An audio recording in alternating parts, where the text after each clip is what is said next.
ধন্যবাদ অধ্যক্ষ মহোদয়। আজকে আপনি অপারেশন সিঁদুরের মতো একটি অত্যন্ত গুরুত্বপূর্ণ এবং স্পর্শকাতর বিষয় আমাদেরকে কথা বলার সুযোগ দিয়েছেন।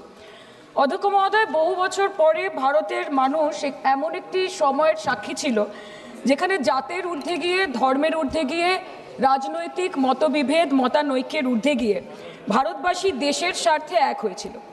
ধনী ভারতবাসী কিংবা দরিদ্র ভারতবাসী, হিন্দু কিংবা মুসলমান ভারতবাসী, শিখ কিংবা 90% মুসলমানের দেশে মৌলবাদের তকমা তুলে এদেশের মানুষের অধিকার থেকে আমাদেরকে আর রোধ করা যাবে না।